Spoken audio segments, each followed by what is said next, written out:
hermanos, en esta mañana continuamos entonces con la clase dominical en la cual estamos estudiando las doctrinas de la gracia. Como he mencionado en algunas de las clases previas, la idea es, en primer lugar, es que la iglesia pueda refrescar lo que nosotros creemos acerca de la doctrina de la salvación, cómo Dios salva a pecadores. Pero también otro de los objetivos es que aquellos que nos visitan, que vienen de manera regular y que desean unirse a la iglesia, también conozcan lo que nosotros confesamos y creemos que enseña la Escritura con respecto a la salvación.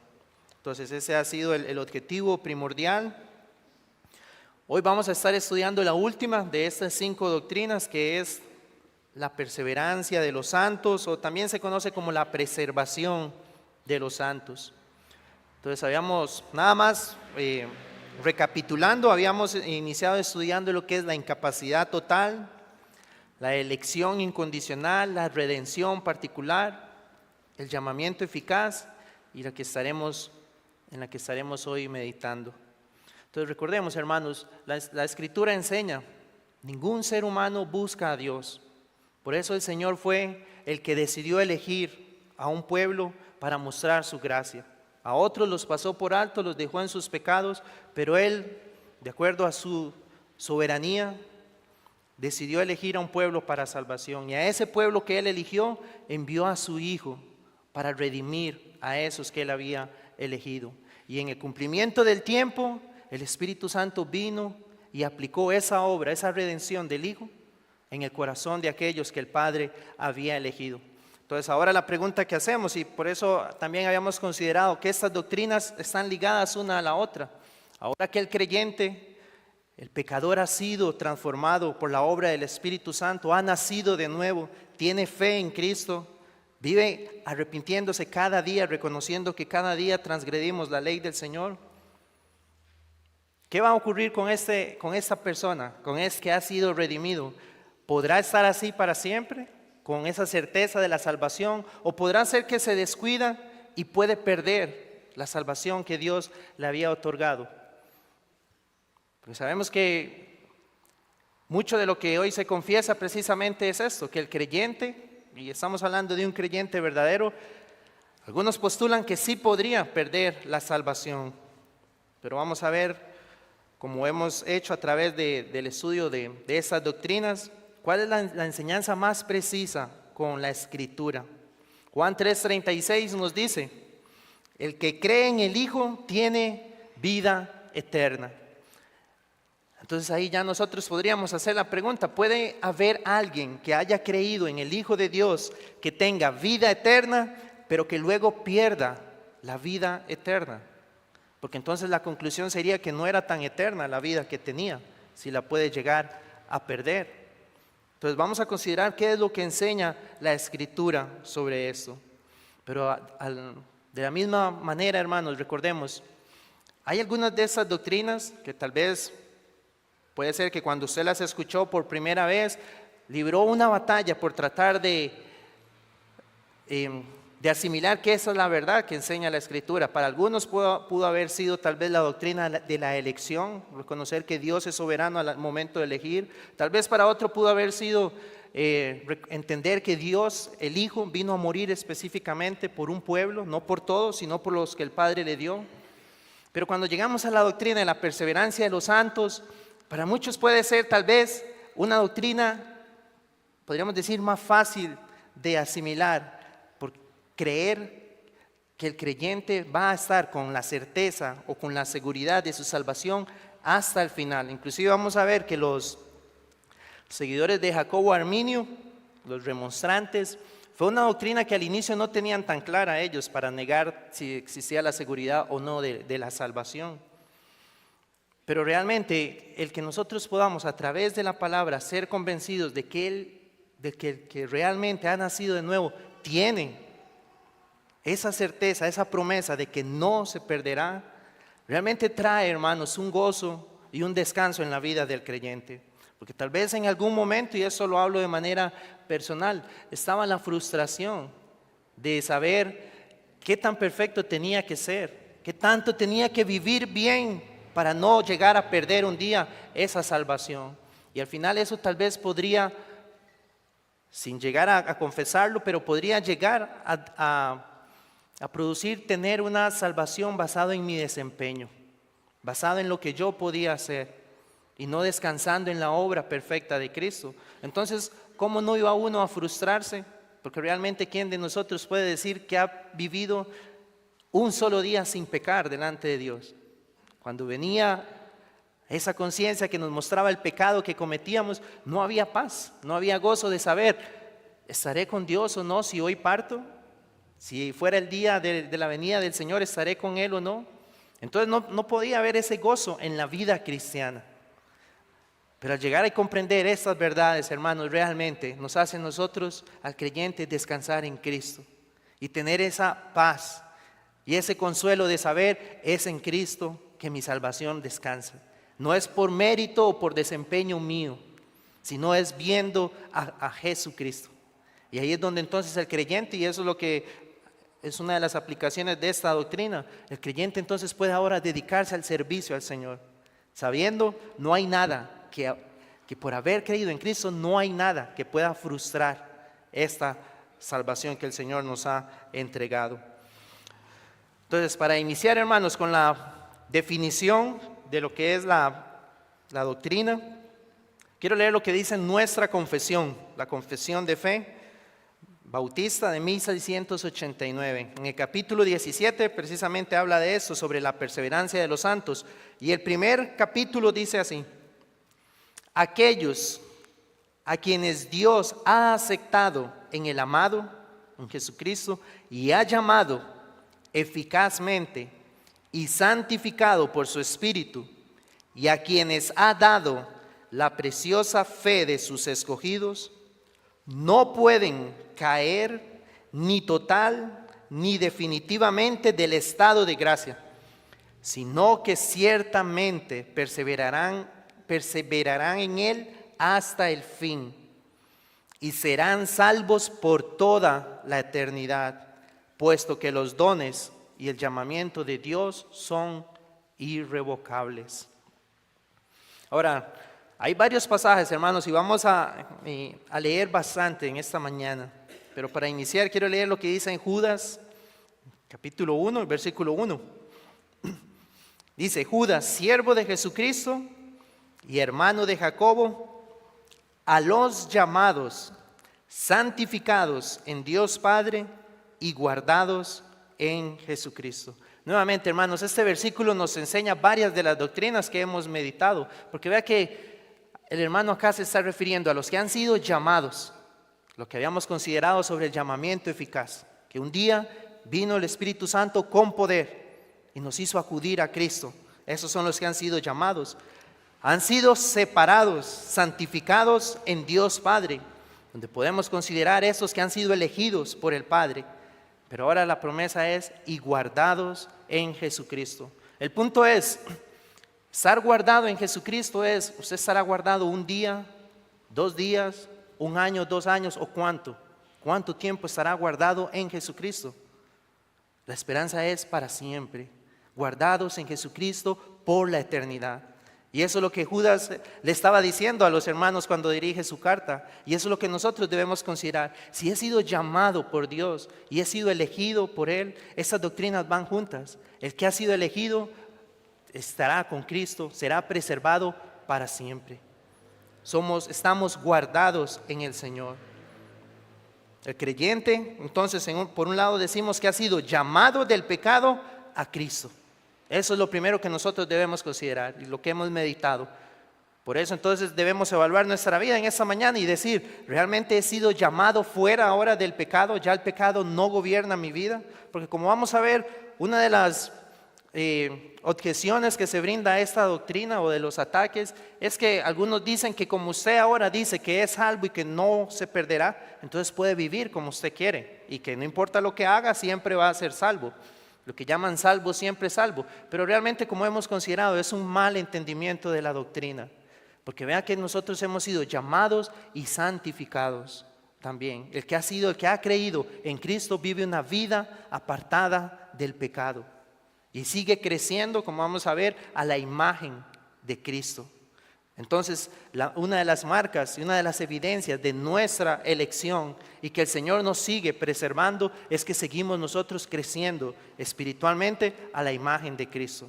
Entonces, nadie quien pueda entender o escuchar esta doctrina y que en su mente o en su corazón dice, si no hay pecado que me condene, entonces puedo vivir, puedo cometer pecado que desee porque ya no hay condenación.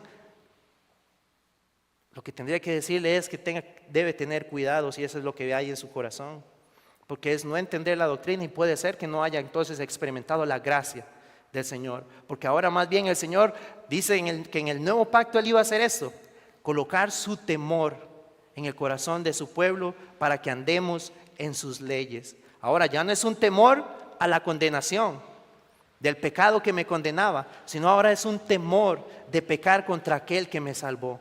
Un temor filial, un temor hacia el amor que tenemos hacia el Señor. Frente a la tentación, ya no quiero pecar contra aquel que dio su vida para rescatarme de ese pecado, sino que quiero ahora vivir agradándole a Él. Y esa es la marca, la evidencia de que el Espíritu Santo que el creyente tiene el sello del Espíritu Santo en él. Entonces recordemos, ¿qué afirmaban entonces los seguidores de Jacobo Arminio? Que eran los que postularon aquello, lo que era la remonstrancia y por la cual vino la respuesta, que fueron los 5 puntos del calvinismo. Entonces ellos inicialmente, como les decía hermanos, no tenían clara la doctrina. Entonces, en el artículo 5 de la propuesta que ellos hicieron, dijeron lo siguiente: esto, la salvación, si la salvación se pierde o no, dijeron, esto debe ser determinado más particularmente a partir de las Sagradas Escrituras, antes de que nosotros mismos podamos enseñarlo con la plena confianza de nuestra mente. Entonces realmente ellos no lo tenían claro. Lo que estaban diciendo es, tenemos que estudiarlo más para saber si la salvación se pierde o no. Eso fue en 1610, pero ya luego para 1618, 1619, ya sí tenían la postura clara y lo que afirmaron es que aquellos, y así está registrado, ellos dijeron, aquellos que creen y son verdaderamente salvos, pueden perder su salvación si dejan de perseverar en su fe. Como les decía hermanos, si uno fuera consistente con ese entendimiento, muchas veces no ocurre, pero si fuera consistente, lo que estarían postulando es una salvación por obras, realmente, porque va a depender de su desempeño, de lo que ellos puedan hacer para que esa salvación entonces puedan tenerla hasta el final. Entonces, aunque tal vez en la ellos no lo postulan así, no dicen que la salvación es por obras, sino que por gracia, pero en la práctica es donde vemos que no sería consistente. Romanos 8:30 nos dice lo siguiente: y a los que predestinó, a estos también llamó, y a los que llamó, a estos también justificó, y a los que justificó, a estos también glorificó. Entonces lo que nosotros entendemos es eso, hermanos: la elección y la perseverancia de los santos van de la mano. Los que Dios ha elegido, a esos ciertamente hasta el final Él los va a glorificar. Es exactamente el mismo número de personas, el mismo grupo. Ahora, en su momento lo que habíamos considerado es que en el arminianismo ellos decían que Dios vio quién iba a tener fe y que ese que iba a tener fe, entonces Él lo elige. Pero entonces ahí es donde viene la pregunta que deberíamos hacer. Si Dios vio que esa persona iba a tener fe y Él lo elige, pero luego esa persona no perseveró en su fe y se aparta, entonces ya no es elegido. No tiene consistencia. O tal vez alguien podría decir, no, es que Dios vio que Él va a tener fe hasta el final y por eso lo eligió. Pero nuevamente, entonces está basándose en el desempeño de Él, de esa persona. Depende de sus obras y no depende de la gracia de Dios. Si se es consistente, se llegaría a afirmar precisamente eso, que ya De esa manera se contradice todo el consejo de la palabra del Señor, que nos enseña que la salvación no es por obras para que nadie se gloríe, sino que todo depende de la gracia de Dios. Entonces, ¿qué es lo que nosotros creemos? En un momento vamos a leer los pasajes, hermanos, pero es para ir formulando la definición de la doctrina. Entonces, que Dios tiene un pueblo elegido y que ese pueblo ha sido justificado, la redención en Cristo, y que ese pueblo entonces Dios lo va a preservar de apostatar finalmente de la fe, para que no pierdan su salvación. ¿Quién lo va a preservar? Dios. Dios es el que sigue preservando a su pueblo cada día, porque si Dios nos dejara en nuestra condición, con solo un minuto, hermanos, nosotros nos desviaríamos totalmente. Tiene que ser el Señor el que está preservando a su pueblo, pero vamos a ver cómo Dios lo preserva, porque no es algo en abstracto, sino que es algo en concreto lo que Dios hace para preservar a su pueblo, a los que están en Cristo. Lo cumple por gracia, por medio del Espíritu Santo, que es el sello, las arras de nuestra herencia, por la palabra, por la disciplina, por las exhortaciones, por las admoniciones y también por poner amor y temor en sus corazones. Así el Señor nos preserva, pero ha dejado los medios por el cual Él está cuidando y preservando a los que son de Él. Como les decía, entonces esto se debe distinguir por un lado de esa enseñanza de que salvo siempre salvo, porque no, Dios ha establecido los medios por el cual sigue cuidando a su pueblo. Efesios 1:4 nos dice, según nos escogió en Él antes de la fundación del mundo, y dice, para que fuésemos santos y sin mancha. Entonces eso es lo que debemos considerar, elegidos, estamos siendo preservados, pero santos y sin mancha delante de Él. Según de Timoteo 1:9 también nos dice, quien nos salvó y llamó con llamamiento santo. Filipenses 1:6, estando persuadido de esto, que el que comenzó en vosotros la buena obra, la perfeccionará hasta el día de Jesucristo.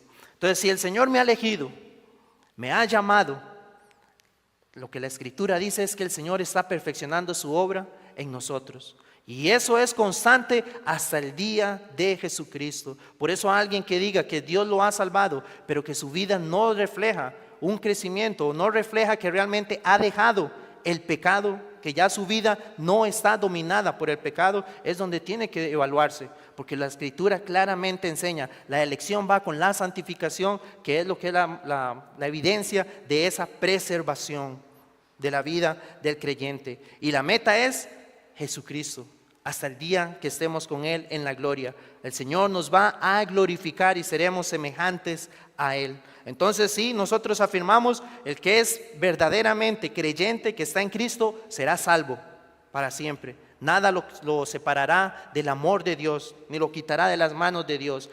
Pero asimismo van a ver esos medios que dan evidencia de que este es uno de los elegidos de Dios. Ahora, en el artículo 12, que fue la respuesta de los que dieron en este caso lo que fueron los cánones de Dort, la respuesta a los remonstrantes, en el capítulo 5 ellos hablaron sobre la perseverancia de los santos y fueron 15 artículos que ellos dieron de respuesta, y el número 12 ellos dijeron eso. Sin embargo, esta certeza de la perseverancia, lejos de hacer a los verdaderos creyentes orgullosos y carnalmente seguros, ellos dijeron, por el contrario, es la verdadera raíz de la humildad, del temor filial, de una piedad verdadera, de una paciencia en toda lucha. Es la realidad de oraciones fervientes, de firmeza en la cruz y en la confesión de la verdad y de firme alegría en Dios. La consideración de ese beneficio, la salvación que no se pierde, es un estímulo para la práctica seria y constante de la gratitud y para el ejercicio de las buenas obras, como es evidente a partir de los testimonios de la Sagrada Escritura y de los ejemplos de los santos. Ellos lo que están diciendo, hermanos, es, esto no va a traer orgullo, Esto va a ser más bien un estímulo para que el creyente viva en humildad, agradeciendo al Señor, reconociendo que esa salvación que Él tiene no es por virtud en Él, sino que más bien debe vivir sirviendo, como dice, en buenas obras al Señor, pero con una gratitud a Él por esa salvación que el Señor le ha dado. Y luego dan toda la lista de versículos que respaldan eso. Salmo 116, 12.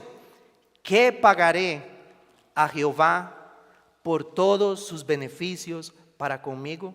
Ahora usted podría considerar, o sea, Dios nos ha dado muchos beneficios aquí en la tierra, materiales, terrenales, pero hermano, el mayor beneficio que usted en ese día puede tener es la certeza de que en Cristo su salvación está segura. Y por eso el salmista dice: ¿qué le podré pagar a Dios por esto?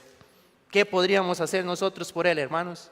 No hay nada que lo compense, pero sí podemos tener una vida de gratitud al Señor, andando en las buenas obras que Él mismo preparó para que nosotros anduviésemos en ellas. Ese es el estímulo que hay en el creyente hoy. Reconocer: Señor, nada me separará del amor de Cristo. Tengo tribulación, tengo angustia, padezco persecución, hay adversidades. Sí, pueden estar en esta vida, pero nada de eso llegará finalmente a alejarme de la esperanza que tengo en Cristo. Esa es nuestra esperanza. Es lo que podríamos decir, debe ser el combustible del creyente para enfrentar cada día las adversidades en esta tierra, reconociendo: estoy en las manos del Señor. Recordemos, el Señor dijo, la palabra dice: nuestro Dios está en los cielos y todo lo que quiso Él ha hecho. Y Él quiere salvar un pueblo y nada lo va a impedir. Ese pueblo estará con Él por la eternidad. También pasaje en Tito capítulo 2, versículos 11 al 14 dice: porque la gracia de Dios, nuevamente, por la gracia de Dios, dice, se ha manifestado para salvación a todos los hombres. Recordemos que aquí está hablando hombres de toda nación, se refiere que van a creer, para salvación a todos los hombres, enseñándonos que renunciando a la impiedad y a los deseos mundanos, vivamos en este siglo sobria, justa y piadosamente, aguardando la esperanza bienaventurada y la manifestación gloriosa de nuestro gran Dios y Salvador Jesucristo, quien se dio a sí mismo por nosotros para redimirnos de toda iniquidad y purificar para sí un pueblo propio, celoso de buenas obras. Lo que Pablo le estaba diciendo a Tito entonces es: los que hemos creído por la gracia de Dios y tenemos a nuestro Salvador Jesucristo, hoy que estamos aguardando esa esperanza, la venida del Señor, ¿cómo estamos viviendo? De una manera piadosa. Ese es el punto. Mientras esperamos al Señor, Él nos sigue preservando, pero con una vida de santidad delante de Él. Y como dice acá, un pueblo celoso de buenas obras.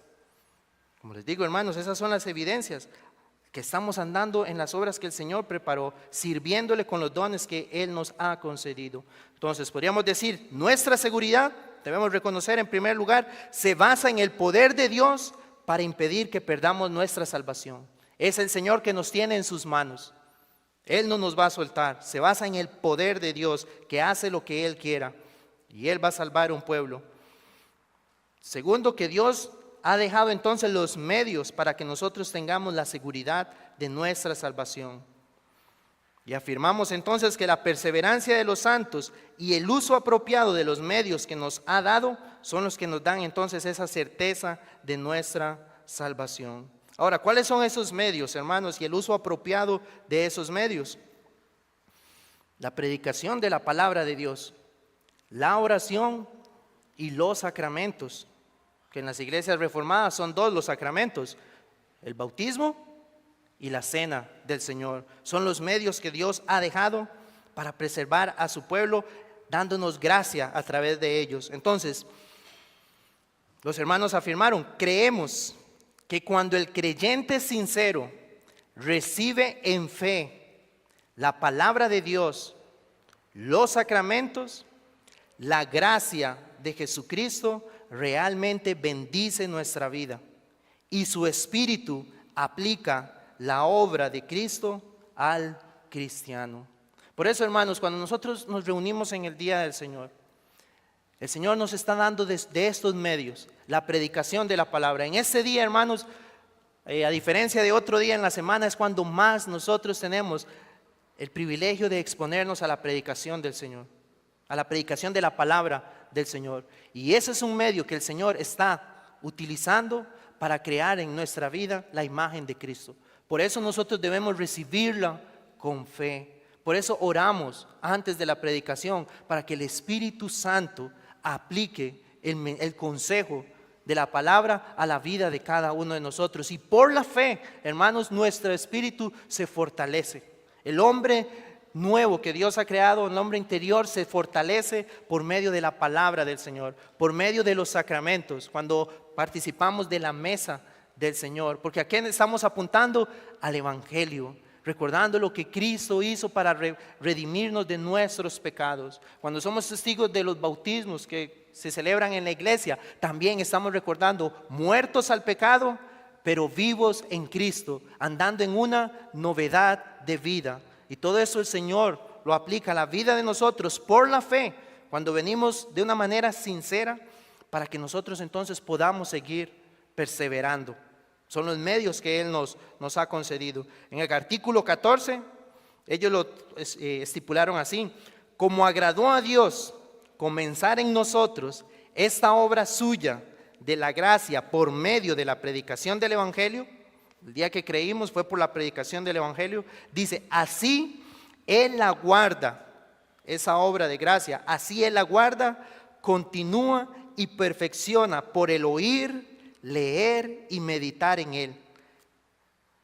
Pero ellos agregan, así también como por las amonestaciones, las advertencias, las promesas y el uso de los sacramentos.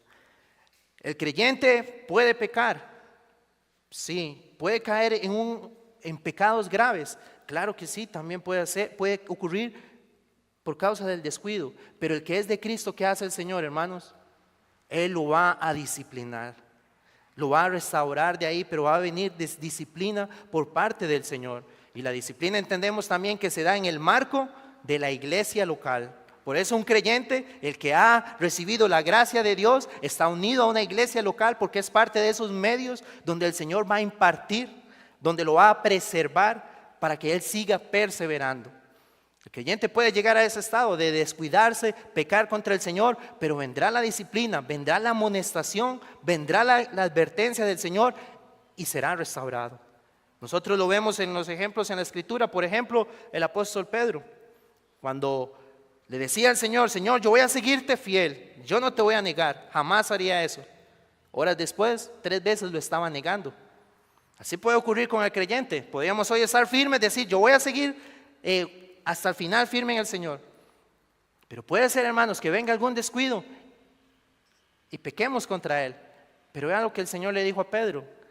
Pedro, yo he rogado por ti para que tu fe no falte. El Señor Jesucristo, hermanos, a los que Él vino a redimir, Él intercede por nosotros, a la diestra del Padre. Y esa es la esperanza que tenemos. Él está mediando por nosotros. Entonces, cuando el creyente cae en pecado, tenemos la esperanza de que en Cristo nuevamente vamos a ser restaurados. Sí vendrá la disciplina del Señor, hay que reconocerlo. Pero nuestra esperanza y salvación sigue estando firme en el Señor. Entonces Dios nos habla, nos exhorta aquí en medio de la iglesia cuando la palabra es predicada. Recordemos el pasaje que ya hemos memorizado. 2 Timoteo 3, 16 al 17. Toda la escritura es inspirada por Dios y es útil para enseñar, para redarguir, para corregir, para instruir en justicia, a fin de que el hombre de Dios sea perfecto, enteramente preparado para toda buena obra. Ahí Pablo le estaba hablando a Timoteo acerca del hombre de Dios, del que va a ser ministro de la palabra, pero también eso aplica a cada uno de nosotros como creyentes. El Señor nos ha dejado la palabra y es el medio también que Él está utilizando para corregirnos, para instruirnos en todas las áreas de nuestra vida. Todo lo que corresponde a la vida y a la piedad está contenido en la palabra. Entonces, cuando venimos y estamos recibiendo la palabra, es el Señor preservándonos por medio de su palabra, guiándonos a la verdad y, como dice, para ser perfectos. Y sabemos que eso es el día que estemos con el Señor, pero en el peregrinar Él nos sigue entonces preservando por estos medios. Hechos 2:42 también nos habla de la iglesia.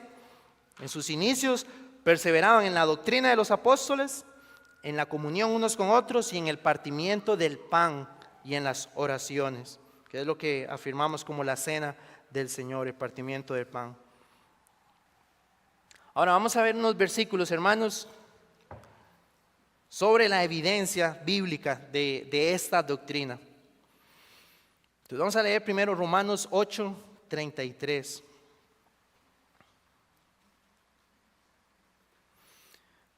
Romanos 8:33 dice: ¿quién acusará a los escogidos de Dios?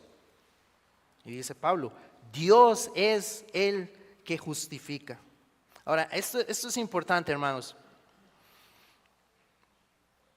porque nosotros hemos afirmado que cuando Cristo vino a redimir el pueblo que el Padre le había entregado a los que Dios había elegido, Cristo logró la redención completa. Es decir, nuestra justificación está en Cristo. ¿Quién acusará a los escogidos de Dios? Dios es el que justifica. ¿Por qué? Porque si nosotros decimos que por la fe en Cristo hemos sido justificados, entonces la pregunta que podríamos hacer es: ¿puede alguien dejar de ser justificado? ¿Podría alguien llegar al estado de injustificado, ya habiendo sido justificado una vez? No, porque el mérito de nuestra justificación no está en lo que nosotros hicimos, sino que está en la justicia de Cristo. Entonces no podría perderla yo porque nunca la gané yo, la ganó Jesucristo para mí y soy justificado por la fe en Cristo. Entonces no hay acusación contra nosotros, porque Cristo logró mi justificación. Por eso Pablo dice: ¿quién nos va a acusar? A los escogidos de Dios. Nadie podría acusarnos porque estamos vestidos de la justicia de nuestro Señor Jesucristo. Entonces no existe eso como la idea de alguien llegar a ser desjustificado, si existe la palabra. No, estamos vestidos y con la certeza de la justicia de Cristo. Por eso Pablo dice que Dios rechaza toda acusación en contra del pueblo de Dios. Por eso, hermanos, no da esto gozo a nuestra vida, saber que no hay alguna acusación en contra nuestra. ¿Hay pecado creyente que pueda hacer que pierda su salvación? No lo hay, porque es Cristo el que la ganó para mí, el que nos ha dado la justificación. No hay. Entonces, por eso, cuánto más eso de traer gratitud a mi vida. Saber: Dios, nadie me acusa delante de ti. El día que esté delante de Él, que estemos delante de su trono, no habrá acusación que nos aleje de su presencia, sino que seremos recibidos delante de Él por la justicia de Jesucristo. No depende entonces, como les decía al inicio, de mi desempeño, porque si nos miramos a nosotros en esta mañana, hermanos, todos aquí estaríamos frustrados, sin esperanza. Pero gloria al Padre, que hoy al que vemos es a Jesucristo. Ahí está nuestra justicia. Ahora, esto no quiere decir, como les decía, que Dios cierre sus ojos a los pecados de su pueblo. No es eso, porque como hemos visto, Él ha dejado los medios. El que es de Dios y peca, Dios va a disciplinarlo si no hay arrepentimiento y persiste en eso. Estamos hablando que no hay acusación para condenación para el cristiano. Recordemos también, hermanos, cuando la Escritura nos narra en el libro de Génesis, ¿cuántos pecados cometió Adán para que él fuera expulsado de la presencia de Dios? Un pecado y quedó expulsado para siempre. Nunca más pudo el hombre tener comunión con Dios por sí mismo. Entonces, ¿cuántos pecados nosotros cometemos a diario? No depende de nuestra justicia, entonces, ese es el punto, porque nunca lograríamos la comunión perfecta con Dios. Es Cristo, la justicia en Cristo. El Salmo 97:10 es un salmo que cantamos bastante aquí. Él guarda las almas de sus santos, de sus escogidos. Hermanos, eso es lo que nosotros cantamos. Que el Señor nos dé más entendimiento cuando estemos cantando este salmo. Oh Señor, mi alma tú la estás guardando para siempre. Como les decía, no es un tiempo temporal, no. Mi alma está en las manos del Señor por la eternidad.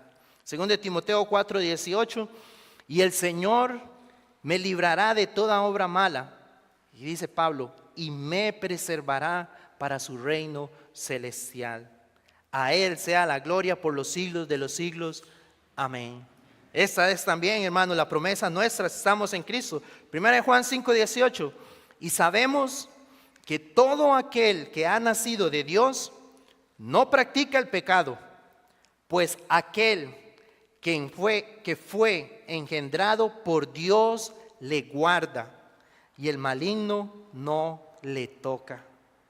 Nuevamente, hermanos, si hemos sido engendrados por Dios, el maligno no puede tocarnos. Pueden venir sus ataques, sus artimañas, sus dardos, pero estamos guardados en el Señor. Pero vea que Juan le dice a los hermanos, no practica el pecado el que tiene la simiente de Dios. Es muy distinto a aquel que se descuida y cae en algún pecado, pero el que vive entregado al pecado, ahí es donde debe evaluarse si realmente ha nacido de nuevo. Y si no es así, debe acudir a Cristo clamando a Él por su salvación. En el libro de Judas, capítulo 1, en el versículo 24, dice, y a aquel que es poderoso para guardaros sin caída y presentaros sin mancha delante de su gloria con gran alegría.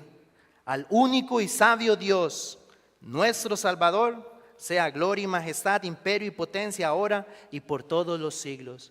Hermanos, ¿qué promesa esta? El Señor nos presentará delante de Él, dice, con gran alegría.